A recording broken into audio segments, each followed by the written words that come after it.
자, 안녕하십니까.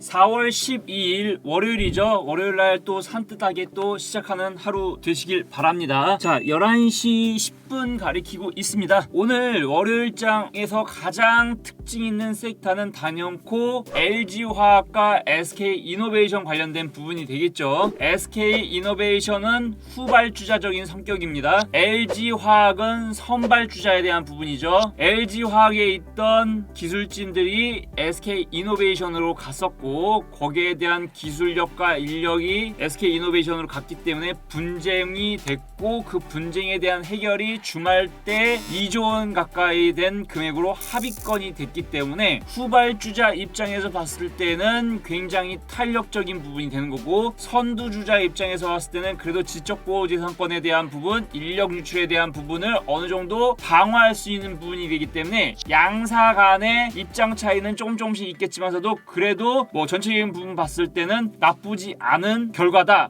저는 이렇게 보고 있고요. 아무래도 SK이노베이션 같은 경우는 후발주자에 대한 부분, 즉 특허권이나 지적재산권에 대한 부분이 이런 소송권을 비롯해서 해결되는 부분이기 때문에 긍정적인 부분이 나타나고 있다라는 부분을 말씀드리고 싶습니다. 자, 우선은 지수 관련된 부분을 먼저 말씀을 드릴게요. 제가 저번 시간에 뭐라고 말씀드렸죠? 보시는 거는 30분봉 차트가 되는 거죠. 연결 선물 지수가 되는 것입니다. 이 상태에서 여기 지금 121선 있죠. 요 라인대에서는 버텨주는 형태가 좋은 것이다 라고 말씀을 드렸고요. 삼성전자 저번주에 실적 발표 이후에 당연히 빠진다라고 말씀을 드렸습니다.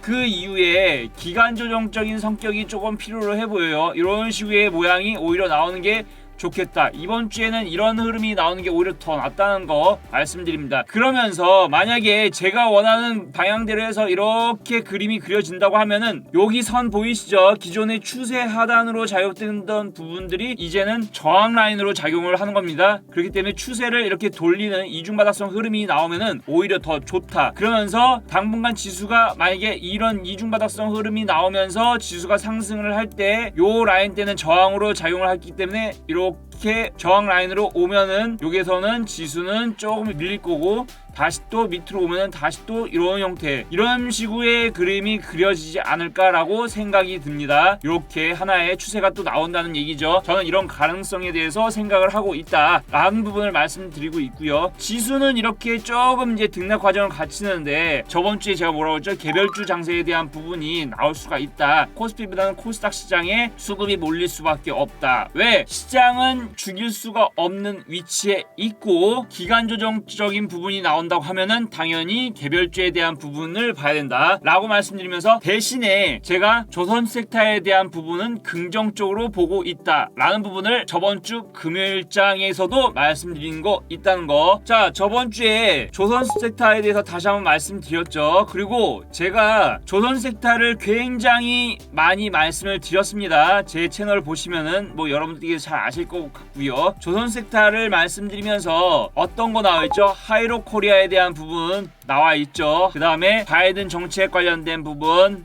풍력 관련된 부분, 상강 MNT나 CS 윈드에 대한 부분, 이런 종목들 굉장히 좋다라고 말씀드렸고요. 최근에는 제약 쪽 괜찮다고 제가 말씀드리고 있죠. 뭐 신일제약사부터 해서 4세대 항암제 기타 등등 많이 말씀드리고 있다는 거 기억을 하십시오. 그리고 이미 SK이노베이션 관련된 전략은 여기에 다 나와 있습니다. 그리고 LG화학도 바닥 찍었다라는 부분까지도 언급을 해서 말씀을 드렸고요. 뭐 TNR 바이오팹이나 녹십자 랩셀, 유니셈, 한국가스공사 관련된 부분, 삼천당제약, 그 다음에 알테오젠 관련된 전략도 불과 한 달 전 또는 3주 전, 1주 전, 2주 전 제약바이오 관련된 종목들 하나씩 언급해 드리고 있고요. 아울러서 한 달 전에 보혜 양조를 본다, 손오공 터지고 보혜 양조를 본다라는 이 영상을 보시면은 왜 보혜 양조를 받는지에 대한 부분까지도 나와 있다는 거. 제가 말씀드린 요지는 뭐냐면, 저희 채널은 보통 중기 투자를 하는 섹터의 방송이 되겠다. 중기 투자 관점에서 봤을 때 여러분들께서 어떠한 전략을 갖고 어떤 종목 갖고 충분히 끌고 나가면서 수익을 극대화하는 전략을 저희 방에서는 갖고 있고 회원들한테 이러한 방식대로 리딩을 하고 있다는 거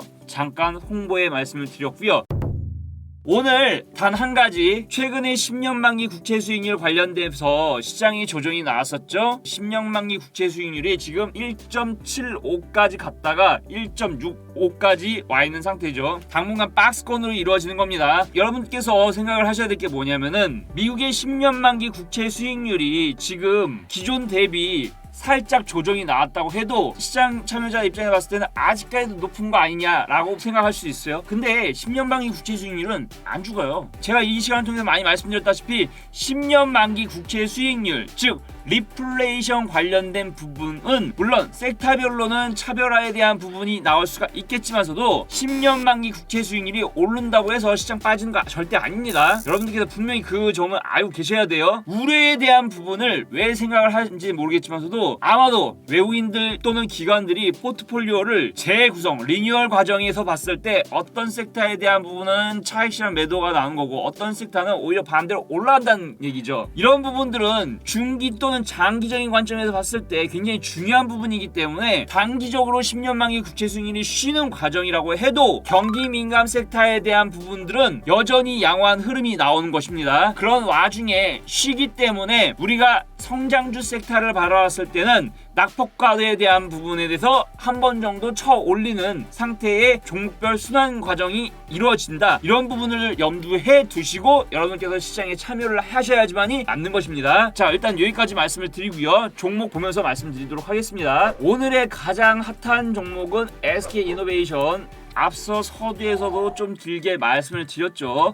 갭 이후에 빵 하고 떠서 지금 한 14% 정도 상승을 했는데 저는 좀 이런 생각을 해요. 일단은 리스크적인 부분이 해소가 된 부분은 맞아요. 근데 SK이노베이션이 이렇게 빵 상승한 거는 이미 주말 때 뉴스가 좀 많이 나왔죠. 주말 때 뉴스가 나왔기 때문에 일정 부분의 차익 실현 물량은 분명히 좀 나와야 된다는 거를 말씀을 드리고 싶고요. 단 제가 이 방송을 통해서 말씀을 드렸을 때가 대략적으로 20만원 초반이죠. 20만원 초반에서 매수를 하신 분들 입장에서 봤을 때는 어떻죠? 그냥 들고 가시는 겁니다. 단기적으로 봤을 때는 차익 실현 물량이 나올 수가 있죠. 거기다 역배열 상태에서 한번 빵 올랐고 60일선 이상으로 매물에 대한 부분이 당연히 나오는 거예요. 하지만 중기 관점을 봤을 때는 나쁘지가 않다. 단기적인 관점에 봤을 때는 이렇게 한번 쳐질 수는 있다라는 부분을 말씀을 드리고 싶고요. 하지만 전반적인 추세에 대한 부분은 21선이 터닝을 해서 우상에 대한 부분이 나올 수가 있기 때문에 나쁘진 않다. 버틸 분들은 버텨보셔라. 그리고 오히려 밑으로 내려오면 더 받아야 된다라는 부분을 말씀을 드리고 싶은 것이고요. SK이노베이션이 나왔기 때문에 LG화학에 대한 부분을 일단 보면서 말씀을 드릴게요. 자, LG화학 제가 제 방송을 통해서도 뭐라고 말씀드렸죠? 아마 이쯤 돼서 말씀을 드렸을 겁니다. LG화학 바닥은 나온 것 같다. 단기적으로 이렇게 보면은 추세 하락의 대부분이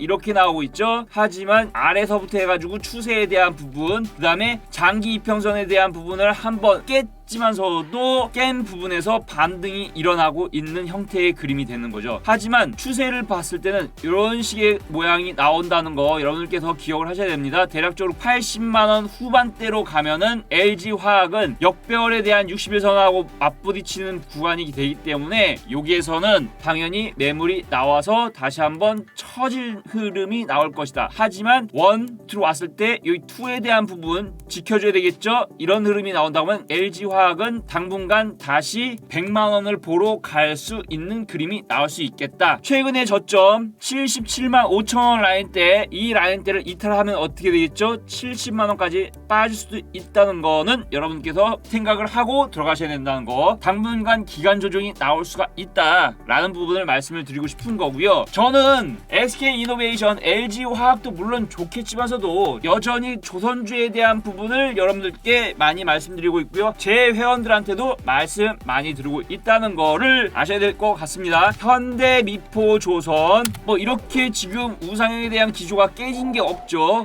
단기간의 박스권으로 지금 진행이 되고 있다. 기간 조정이 이루어지면은 저는 올라갈 수 있을 것 같습니다. 현대미포나 한국조선해양을 따라잡는 것도 나쁘진 않겠지만서도 이러한 섹터의 종목들이 움직이면은 삼성중공업, 대우조선해양에 대한 부분은 더 긍정적으로 보셔야 된다. 그렇기 때문에 저는 오히려 후발주라고 해도 삼성중공업, 대우조선해양을 굉장히 긍정적으로 본다라는 부분을 많이 말씀드리고 있죠. 자, 삼성중공업 한번 볼게요. 지금 어떻죠? 이중바닥성 흐름을 띄고 나서 신고가 돌파가 나왔고 저번 주에 말씀드린 거 똑같이 말씀드리는 겁니다. 이중바닥 이후에 어떻게 죠? 신고가 돌파 이후에 지금 박스권이 왜 나오죠? 매물 소화를 하는 과정. 팔 사람 팔고 살 사람 사고 기존에 있던 사람들에서 차익실현 매물이 나오는 거고 그 다음에 신규 관점에서 봤을 때는 매수를 하는 거기 때문에 이러한 박스권이 나오는 거죠. 근데 생각해 보십시오.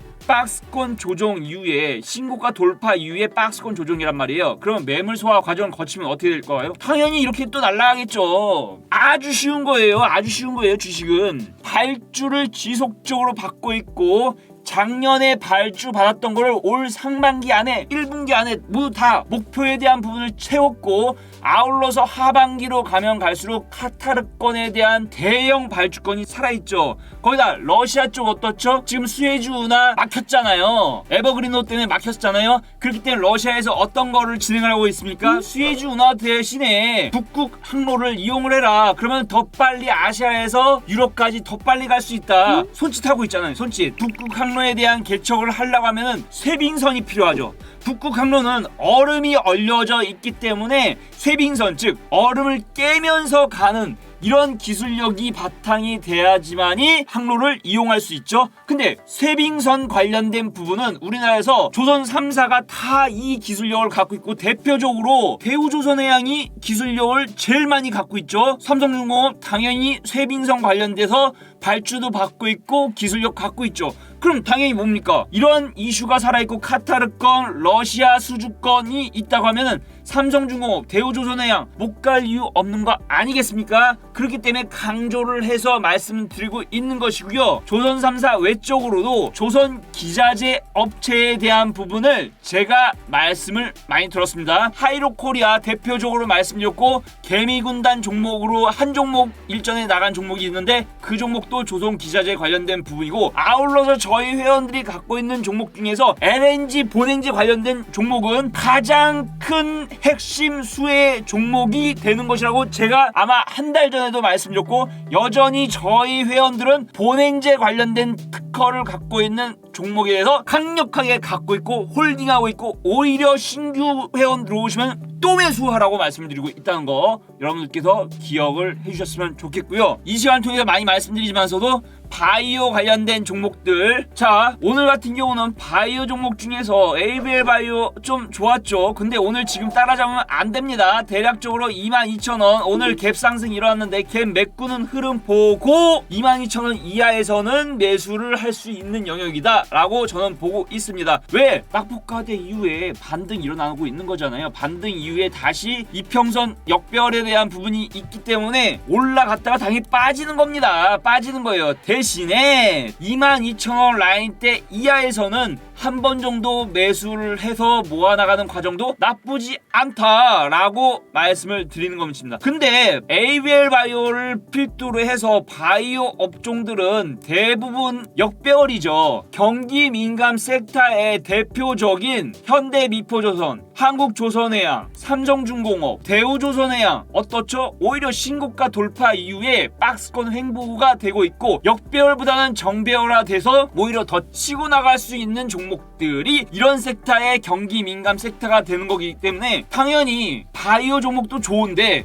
이왕이면은 정배열에서 오히려 매물 소화를 거치고 같이 만약에 상승을 한다고 해도 바이오가 탄력적으로 더 좋은 건 맞지만서도 역배열에서 정배열되는 과정에 대한 흐름이 나온다고 하면은 그런 거 기다리지 말고 오히려 조선 섹터를 더 공략하는 게 맞다라고 저는 보고 있는 겁니다. 바이오 섹터가 나쁘다는 의미가 아니고 바이오는 역배열에서 정배열화되는 과정이 필요하기 때문에 오히려 똑같은 투자를 한다고 하면 저는 10년 만기 국채 수익률이 상승이 끝난 게 아니고 제조업 지수나 이런 것들이 턴어라운드 하면서 오히려 좋다라는 부분이 뉴스에 나오고 있기 때문에 당연히 경기 민감 섹터의 핵심인 조선 섹터를 저는 볼 수밖에 없다라고 말씀을 드리는 거죠. 그런 와중에 제가 최근에 말씀드렸던 종목 중에서 이러한 섹터에 있는 종목들 여전히 관심을 갖고 지켜보셔라 라는 부분을 말씀을 드리고 싶고요. 신일제약 관련돼서도 말씀을 드렸다시피 자 어떻죠? 이중바닥성 흐름이 나오고 있고 박스권 횡보에 대한 부분이 나오고 있는데 이러한 과정도 나쁘지가 않은 것이 되겠다라고 말씀을 드리면서 하지만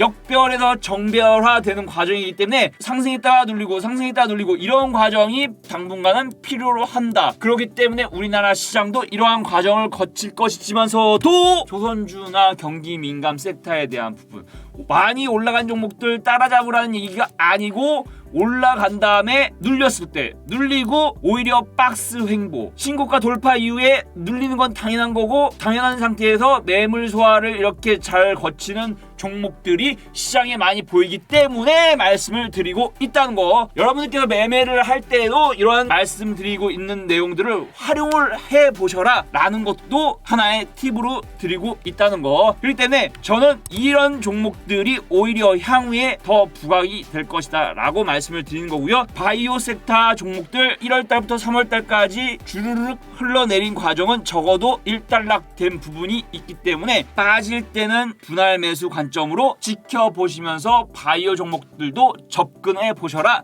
라는 말씀을 드리면서 내일 또 이 시간에 찾아뵙도록 하겠습니다. 시청해주셔서 감사합니다.